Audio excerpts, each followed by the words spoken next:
नमो तस्सा भगवतो अरहतो। नमो बुद्धाय। मैं डॉक्टर सीमा शर्मा आप सभी का हार्दिक स्वागत करती हूँ हमारे इस विशेष कार्यक्रम धम्मदीप में, जिसमें हम प्रतिदिन चर्चा कर रहे हैं पाली सूत्रों पर आधारित तथागत बुद्ध के जीवन चरित्र पर। प्रिय दर्शकों, पिछले भाग में हमने चर्चा की थी 20वें वर्षावास की कुछ महत्वपूर्ण घटनाओं के बारे में, जिसमें तथागत बुद्ध को बदनाम करने के लिए उनके कुछ विरोधियों द्वारा कुछ प्रयास किए गए, कुछ षड्यंत्र रचे गए और उन पर चर्चा की थी भंते जी ने। अब इस श्रृंखला को आगे बढ़ाते हुए आज हम चर्चा करेंगे तथागत बुद्ध के 31वें वर्षावास पर, जिसमें विशाखा तथागत से भेंट करती हैं और श्रावस्ती की पूर्व दिशा की ओर बिहार बनवाकर तथागत बुद्ध सहित उनके संघ को दान करती हैं। इस संदर्भ में महत्वपूर्ण जानकारी देने के लिए हमारे मध्य उपस्थित हैं भंते कुशल सुमन जी। आपने बुद्ध दर्शन में उच्च शिक्षा प्राप्त की है तथा आपको अनेक सम्मानों से अलंकृत किया गया है। इसके साथ ही आपने बौद्ध दर्शन पर विभिन्न मंचों से अपने विचार भी प्रस्तुत किए हैं। तो हम स्वागत करते हैं भंते कुशल सुमन जी का। भंते जी, आपका बहुत बहुत स्वागत है हमारे विशेष कार्यक्रम धम्मदीप में। यह कार्यक्रम आगे बढ़ रहा है और इसमें बहुत ही रुचिकर प्रसंग इन दिनों चल रहे हैं वर्षावास से संबंधित। पिछले एपिसोड में आपने जो तथागत बुद्ध से संबंधित एक कथा के माध्यम से बहुत महत्वपूर्ण जानकारियां हमारे दर्शकों को प्रदान की थी, उसको लेकर हमारे दर्शकों में बहुत अधिक जिज्ञासा हमें देखने को मिली है और यह बहुत रुचिकर भी है, क्योंकि किसी को भी तथागत बुद्ध के जीवन चरित्र की इन महत्वपूर्ण घटनाओं से सीख मिलती है। एक सीख जो कल की एपिसोड में मुझे लगता है हमारे दर्शकों को मिली होगी कि ये जो हमारे मन के भाव हैं, जिसमें नकारात्मक भाव भी हमेशा विद्यमान रहते हैं और कैसे वो मनुष्य पर हावी हो जाते हैं कि हम अपने पूज्य और अपने आदरणीय और सम्माननीय के प्रति भी भाव अपने मन में उजागर करते हैं और उनको विभिन्न माध्यमों से वो हमें देखने को मिलते हैं। जैसे आपने कल बताया कि तथागत बुद्ध को भी अपमानित करने हेतु, उनको बदनाम करने हेतु कई तरह के दुष्चक्र, दुष्प्रसंग रचे गए और कई तरह के षड्यंत्र उनके विरुद्ध किए गए। तो ये अवश्य ही रुचिकर प्रसंग था और इसको लेकर हमारे दर्शकों में बहुत रुचि दिखाई दी। इसी एपिसोड से संबंधित आज का हमारा प्रश्न है, परिव्राजिक सुंदरी की जो हत्या का प्रकरण है उसको पुनः एक बार हमारे दर्शकों को संक्षिप्त रूप में प्रस्तुत करें। नमो तस्सा भगवतो अरहतो सम्मा सम्बुद्धस्स। नमो तस्सा भगवतो अरहतो सम्मा सम्बुद्धस्स। नमो तस्सा भगवतो अरहतो सम्मा सम्बुद्धस्स। सर्वप्रथम मेरे आचार्य श्री के पुण्य चरणों में कोटि कोटि नमन हो, फिर मेरे उपाध्याय भंते के पुण्य चरणों में कोटि कोटि नमन। बहुत बहुत धन्यवाद आपका। हमारे एक जिज्ञासु जानना चाहते हैं, सुंदरी परिव्राजिका की हत्या के विषय में। ये घटना होती है तथागत बुद्ध के 20वें वर्षावास के दौरान कई घटनाओं में से एक घटना। एक समय की बात है जब तथागत बुद्ध श्रावस्ती में विराजमान थे। उस समय तथागत बुद्ध को, उनके संघ को लोग काफ़ी ज़्यादा आदर करते, सत्कार करते, दान देते। ये आदर, सत्कार, दान परिव्राजक संप्रदाय को हजम नहीं हुआ, तो उन्होंने एक दिन जो परिव्राजिका थी जिसका नाम सुंदरी था, उसके पास कुछ परिव्राजक जाते हैं और वे कहते हैं, हे बहन, तुम्हारे भाइयों को तुम्हारी मदद की ज़रूरत है, क्या तुम अपने भाइयों की मदद करोगी? तो वे अबोध परिव्राजिका कहती है, भाई, मेरा सारा जीवन आपकी सेवा में ही समर्पित है। आप जो बोलेंगे मैं वैसे आपके लिए करने के लिए तैयार हूँ। तो वे उस परिव्राजिका से कहते हैं, तुम्हें बस केवल इतना करना है, तुम्हें रोज़ाना जेतवन विहार में जाना होगा, जहाँ पर तथागत अपने भिक्षु संघ के साथ रहते हैं। वो चली जाती है, रोज़ाना तथागत के जेतवन विहार में जाती है, और इस प्रकार लोग नोटिस करना शुरू कर देते हैं कि ये परिव्राजिका इस विहार में अक्सर आया जाया करती है। अभी कुछ समय बाद ये जो परिव्राजक भाई थे, इन्होंने इस सुंदरी परिव्राजिका की हत्या कर दी। हत्या करके जेतवन विहार के आसपास, या तो कहें जेतवन विहार के सीमा के अंदर, एक खड्डा खोद के इसकी लाश को दफना दिया। और फिर राजा प्रसेनजीत के सामने जाकर ढोंग रचते हैं, कहते हैं कि हमारी बहन परिव्राजिका सुंदरी गायब है, दिखाई नहीं पड़ रही। तो राजा प्रसेनजीत पूछते हैं, तुम्हें किसी पे शक है? तो वे परिव्राजक उत्तर देते हुए कहते हैं, हाँ, हमें श्रमण गौतम पर शक है। तो इसी आधार पे राजा प्रसेनजीत ने आदेश दे दिया जेतवन विहार की खोज करवाने का। तो ये परिव्राजक स्वयं से ही जगह जगह खोजते हैं और उस जगह पर खुदाई करते हैं जहाँ पर इन लोगों ने उस परिव्राजका की लाश को दफनाया था, मृतक शरीर को दफनाया था। अब उसकी लाश को बाहर निकालकर एक मेज़ पर लेटाकर हर चौराहे पे, हर गली में लोगों के सामने लेके जाते हैं और बुद्ध के खिलाफ, संघ के खिलाफ अनशन बोलते हैं। इन लोगों के झांसे में लोग भी फंस जाते हैं और वे भी बुद्ध का, संघ का अपमान करते हैं नाना प्रकार की बातों से। इसी सिलसिले में, इसी श्रृंखला में, जब कुछ भिक्षु अगले दिन से भिक्षाटन के लिए श्रावस्ती जाते हैं, तो अब वे उपासक भिक्षुओं को भोजन नहीं देते, बदले में बहुत कुछ सुनाते हैं। ये वारदात वे भिक्षु तथागत के पास आके बता देते हैं, ऐसे ऐसे हो रहा है। तो तथागत कहते हैं, घबराओ मत, ये हंगामा ज़्यादा दिन नहीं चलेगा, 7 ही दिन चलेगा। मगर जब कल से तुम लोग भिक्षाटन के लिए दोबारा श्रावस्ती जाओ, तो तुम्हें बस इतना ही करना है कि तुम्हें कहना है, झूठ बोलने वाला और इस प्रकार की कर्म करने वाला कर्म करने के बाद कहे कि मैंने ऐसे नहीं किया। ये 2 प्रकार के लोग जो झूठ बोलते हैं और इस प्रकार का कर्म करके कहते हैं कि हमने ऐसा कर्म नहीं किया, ये 2 प्रकार के लोग मरने के बाद नरक में जाते हैं। तुम्हें बस इतना ही दोहराना है। तो भिक्षु जब अगले दिन से दोबारा जाते हैं भिक्षाटन के लिए श्रावस्ती, लोग उन्हें अनशन सुनाते हैं। बदले में ये भिक्षु बस इतना ही कहते हैं जितना तथागत ने सिखाया, और 7 दिन में ये सभी लोगों को, श्रावस्ती के सभी लोगों को अपनी गलती का एहसास होता है और वे दोबारा से तथागत के श्रद्धा में स्थापित हो जाते हैं। आशा करता हूँ मैंने जिज्ञासु के प्रश्न का समाधान किया है। महती जी, आपका धन्यवाद हमारे दर्शकों की जिज्ञासाओं के निवारण हेतु। अब हम आज के मूल विषय की ओर बढ़ रहे हैं, क्योंकि समय की हमारी एक निश्चित सीमा रहती है, उसी में हमें अपने विषय को पूर्ण करना होता है। आज का जो हमारा मुख्य विषय है तथागत बुद्ध के 31वें वर्षावास से संबंधित है, जिसमें विशाखा तथागत बुद्ध से भेंट करती हैं और उनको श्रावस्ती की पूर्व दिशा में एक विहार निर्माण करवाकर तथागत बुद्ध को एवं उनके संघ को भेंट करती हैं।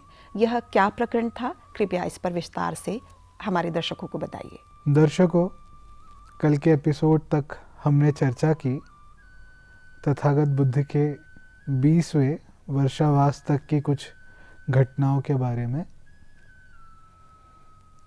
मूल सूत्रों में 20वें वर्षावास तक की घटनाओं की चर्चा, जानकारी स्पष्ट रूप से मिलती है। उसके बाद तथागत के जो बच्चे कुछ 24 या 25 वर्षावास रहे होंगे, उनकी चर्चा हमें स्पष्ट रूप से नहीं मिलती। मगर एक घटना ऐसी है जो तथागत बुद्ध के 31वें वर्षावास से जुड़ी हुई है। इस वर्षावास के दौरान जब तथागत श्रावस्ती में विराजमान थे, तब वे विशाखा से मिलते हैं और विशाखा उन्हें एक विहार दान में देती है। तो घटना कुछ इस प्रकार है। एक समय की बात है जब तथागत श्रावस्ती में विराजमान थे, अनाथ पिंडक के जेतवन विहार में। तब उनके पास विशाखा आती है, उन्हें नमन करती है, बैठ जाती है और तथागत उन्हें धम्मदेशना देते हैं।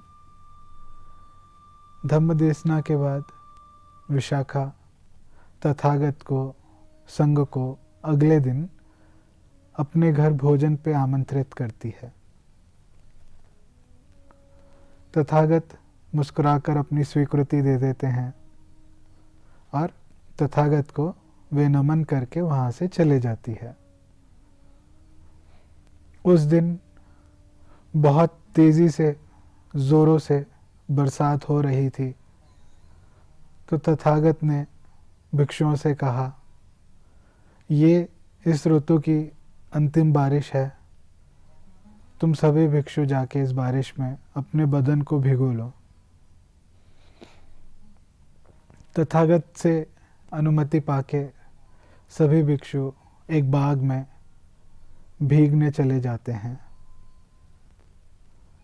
अब जब भोजन तैयार हो जाता है विशाखा के यहाँ, तो वे अपने घर से एक दासी को उस बाग में, उस वन में भेजती है जहाँ पर ये भिक्षु भीग रहे थे। इन भिक्षुओं ने अपना चीवर उतार दिया था और सभी भिक्षु नग्न होकर भीग रहे थे। तो जब दासी आती है उस जगह पर, तो देखती है यहाँ तो कोई भिक्षु नहीं है, सब नग्न हैं, और उसे ऐसे लगता है कि यहाँ पे ये सारे सिर्फ नग्न साधु रहते हैं। दर्शकों को मैं बताना चाहूँगा,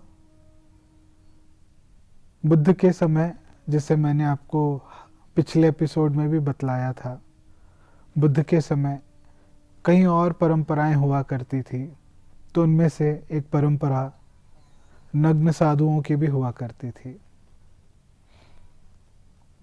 नग्न श्रमणों की भी हुआ करती थी। तो विशाखा की ये जो दासी थी, उसे ऐसे लगता है कि इस बाग में सिर्फ नग्न साधु रहते हैं, और वे लौट जाती है विशाखा के पास। लौट के कहती है कि मैं जब उस बाग में गई तो मुझे कोई भिक्षु नहीं दिखे, मुझे सिर्फ नग्न साधु दिखे। विशाखा बड़ी समझदार थी, तो वे कहती है कि तुम दोबारा जाओ उसी बाग में और उन्हें सूचना दे के आओ कि भोजन तैयार हो गया है। दासी दोबारा उस बाग में आती है। अब देखती है ये जो भिक्षु भीग रहे थे, अब यहाँ पे कोई भिक्षु नहीं था। सब ने अपने चीवर पहन लिए और अपने अपने विहार लौट गए। उसे वहाँ पे कोई भिक्षु या कोई साधु नहीं दिखा। तो वे वापस से लौट जाती है विशाखा के पास। लौट के कहती है, मुझे वहाँ पे कोई भिक्षु नहीं दिखा, कोई नग्न साधु नहीं दिखा। विशाखा समझदार होती है, वे समझ जाती है कि वहाँ पे जो भिक्षु थे, वे अपने बदन को भिगोने के बाद ज़रूर चीवर पहन के अपने विहार लौट गए होंगे। अब इस वारदात के बाद जब भोजन का समय हो जाता है तो तथागत अपने भिक्षुओं से कहते हैं, भिक्षुओं तैयार हो जाओ, चीवर पहन लो और अपना पात्र ले लो, हमें विशाखा के यहाँ पे भोजन के लिए जाना है।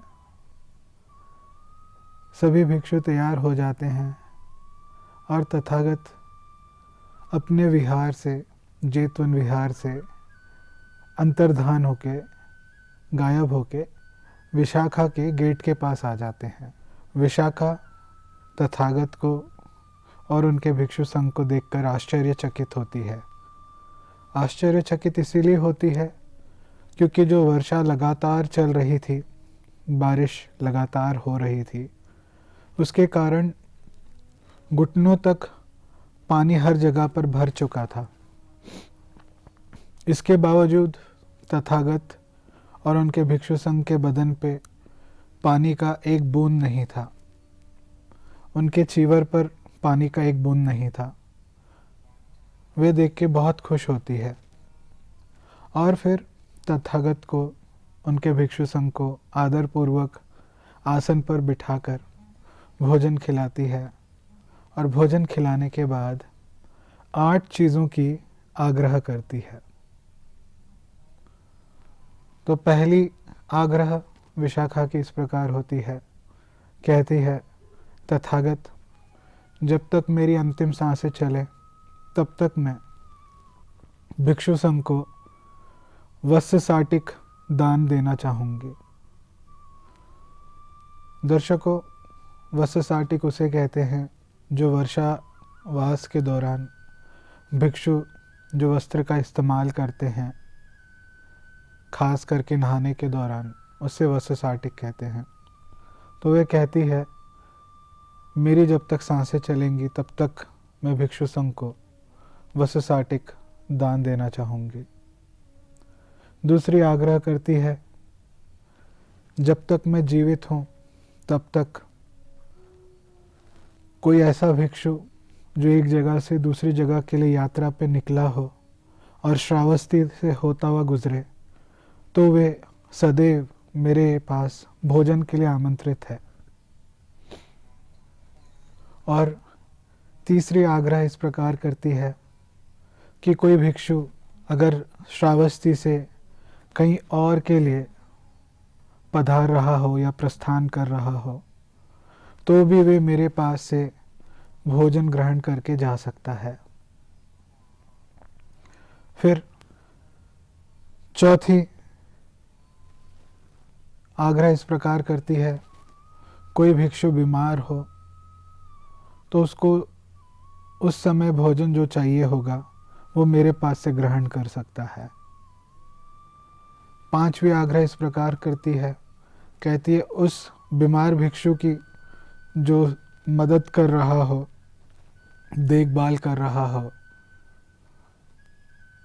वे देखभाल करने वाला उस भिक्षु का नर्स मेरे पास से भोजन ग्रहण करे।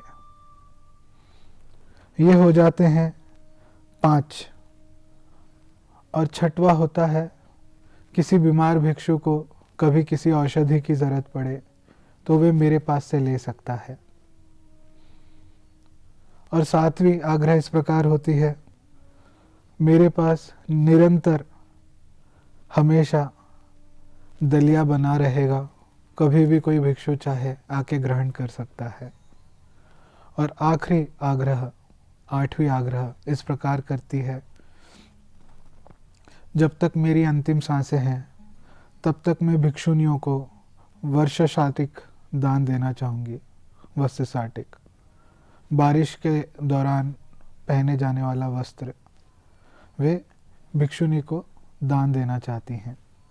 तो इस वारदात के बाद तथागत विशाखा से पूछते हैं, ऐसी किन कारणों से तुम ये 8 चीज़ों का तुमने आग्रह किया है, क्या कारण है इसका?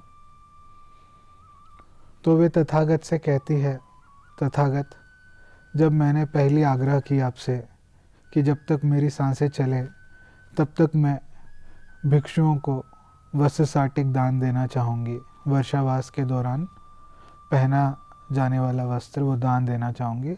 तो उसका कारण ये था, आज जब मैंने भोजन बनाने के बाद मेरी दासी को उस बाग में भेजा जहाँ पर ये भिक्षु थे और नग्न होकर नहा रहे थे, तो ये दासी उनको पहचान नहीं पाई। और मुझे लगता है नग्न रहना अच्छा नहीं दिखता, किसी नग्न व्यक्ति को देख के घृणा आती है। तो इसी कारणवश मैंने ये पहली आग्रह की। मुझे लगा कि मुझे जीवन भर अंतिम सांस तक भिक्षु संघ को वर्षा के दौरान पहने जाने वाला वस्त्र साटिक दान करना चाहिए। फिर दूसरी आग्रह का कारण बतलाते हुए कहती है, जो भिक्षु एक जगह से दूसरी जगह यात्रा के लिए निकला हो और बीच में श्रावस्ती से होता गुजरता है, तो हो सकता है जब वे श्रावस्ती आए तो उसको श्रावस्ती के गली गली का अंदाज़ा ना हो, तो इसी कारण वे भोजन के लिए भिक्षाटन के दौरान थक सकता है, परेशान हो सकता है। उस भिक्षु को किसी प्रकार की थकावट ना हो, परेशानी ना हो, इसीलिए मैंने ये दूसरी आग्रह किया आपके पास कि वे हमेशा सदैव मेरे पास भिक्षाटन के लिए, भोजन दान के लिए आ सकता है, आमंत्रित है।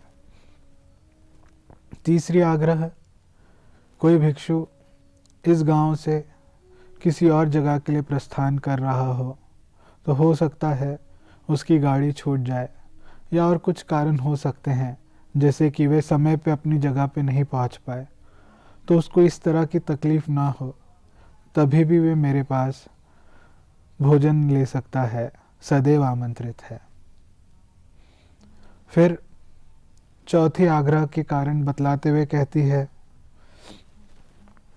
कोई ऐसा भिक्षु जो बीमार हो, तो मेरे इस भोजन से कम उसकी बीमारी ज़्यादा नहीं बढ़ेगी, कम से कम वो जीवित रहेगा। इसीलिए मैंने इस प्रकार की आग्रह की। फिर पांचवी आग्रह का कारण बतलाते हुए कहती है, पांचवी आग्रह इस प्रकार होती है, जो उस बीमार भिक्षु है उसका सहायक, उसका देखभाल करने वाला, वे सदैव मेरे पास भोजन के लिए आमंत्रित है। क्यों?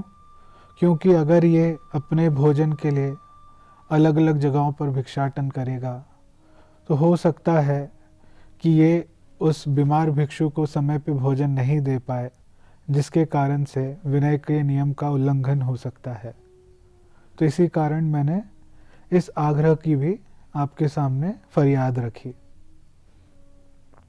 फिर अगले आग्रह का कारण बतलाते हुए कहती है कि कोई भिक्षु बीमार हो, बीमार होने के कारण उसकी सेहत बिगड़ सकती है, वे मर सकता है, तो उसकी सेहत ना बिगड़े, उसको कोई हानि ना पहुँचे, इसीलिए वे मेरे पास सदैव औषधि ले सकता है।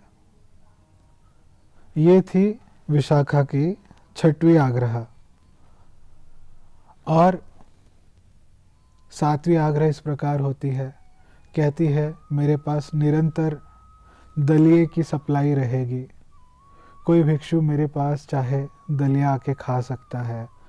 और मुझे याद है तथागत जब एक बार किसी जगह पे विराजमान थे, तो तथागत ने दलिए के 10 बेनिफिट्स बताए थे। तो इसी कारण मैं निरंतर दलिए का सप्लाई देती रहूँगी। और आखिरी आग्रह का कारण बतलाते हुए कहती है, जो होता है वे सदैव भिक्षुणी संघ को नहाने के लिए एक वस्त्र दान करेगी। तो ये होती है विशाखा की 8 आग्रहें। अब तथागत पूछते हैं, तो विशाखा ये 8 प्रकार के जो तुमने आग्रह की, इससे तुम्हें क्या फ़ायदा होगा?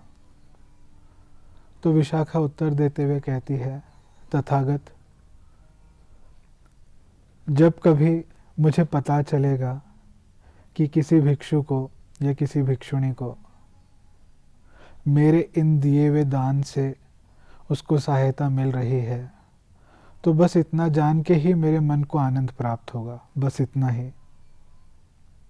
और धीमे धीमे ये आनंद मेरे मोक्ष का कारण बनेगा, मेरे निर्वाण का कारण बनेगा। तथागत इसे साधुवाद देते हैं। और इस घटना के बाद विशाखा तथागत बुद्ध को श्रावस्ती के पूर्व दिशा की ओर एक विहार बनवाकर तथागत को संघ के सहित उस विहार का दान करती है। तथागत विशाखा को आगे चल के अपनी कहीं सारी उपासिकाओं में से इसे अग्रोपासी की स्थान देते हैं, क्योंकि ये बहुत दान धर्म करती है। तो ये थी विशाखा के विहार बना के दान देने की कथा। तो दर्शकों, विशाखा से जुड़ी ही और एक घटना है। एक समय की बात है जब तथागत बुद्ध विशाखा द्वारा दिए गए दान उस विहार में विराजमान थे। तब विशाखा अपने खुले बालों से रोती हुई तथागत के पास आती है। तब तथागत पूछते हैं, विशाखा क्या हुआ, तुम्हारे बाल खुले हुए हैं, तुम रो रही हो, सब ठीक है? तो विशाखा उत्तर देते हुए कहती है, तथागत, मेरी जो पोती है उसकी मृत्यु हो गई है, मुझे वो बहुत प्रिय थी, इसीलिए मैं दुख में हूँ, इसीलिए मैं रो रही हूँ।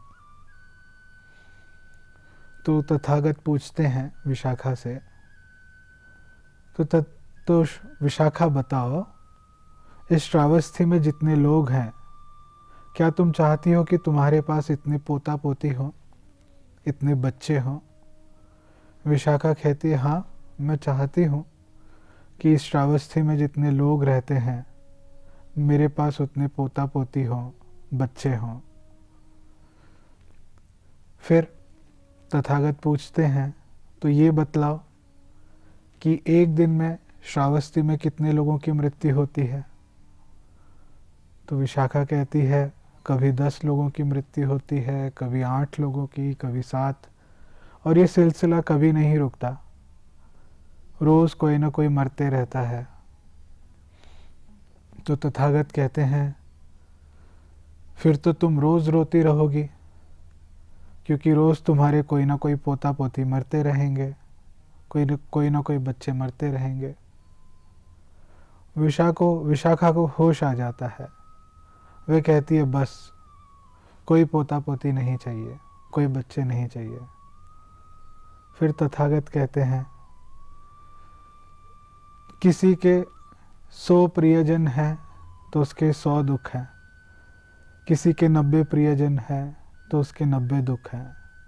इस प्रकार कहते हुए 80, 70, 60, 10, 5, 4 प्रियजन हैं तो 4 दुख हैं, 2 प्रियजन हैं तो 2 दुख हैं, 1 प्रियजन है तो 1 दुख है। और कहते हैं आगे चल के, किसी का कोई प्रिय नहीं तो उसके पास कोई दुख नहीं, वे दुख रहित है। तो ये थी विशाखा से जुड़ी एक घटना। हम आगे के एपिसोड में बाकी के घटनाओं की चर्चा करेंगे। तब तक के लिए नमो बुद्धाय। बंदी जी, आपका बहुत बहुत धन्यवाद हमारे दर्शकों की जिज्ञासाओं के निवारण हेतु और आज के इस मुख्य विषय पर इतनी ज्ञानवर्धक जानकारी हेतु भी। भवतु सबमंगलम, भवतु सबमंगलम, भवतु सबमंगलम। सबका भला हो, सबका मंगल हो, सबका कल्याण हो, सुखी हो, सुखी हो, सुखी हो। प्रिय दर्शकों, आज के इस विशेष कार्यक्रम में इतना ही। अब समय हो चुका है आज के कार्यक्रम को यहीं विश्राम देने का, लेकिन इससे पूर्व मैं आपको बताना चाहती हूँ, आपके मन में किसी तरह के प्रश्न हों, कोई जिज्ञासाएं हों, कोई सुझाव हों या कोई भी संदेश आप हमें देना चाहें तो हमारा व्हाट्सएप नंबर है 9639010109। आप हमें ईमेल भी कर सकते हैं। हमारी ईमेल आईडी है subharatibuddha@gmail.com। तो हम आशा करते हैं आप अपनी जिज्ञासाओं को दबाएंगे नहीं और हमारे इस कार्यक्रम का हिस्सा बनकर अपनी जिज्ञासाओं का निवारण करेंगे, इसके साथ ही हमारा मार्गदर्शन करेंगे और हमारा उत्साहवर्धन भी। तब तक मैं डॉक्टर सीमा शर्मा भंते कुशल सुमन जी के साथ विदा लेती हूँ। कल इसी समय आपके सामने फिर उपस्थित होंगे। नमो बुद्धाय। नमो तस्सा भगवतो अरहतो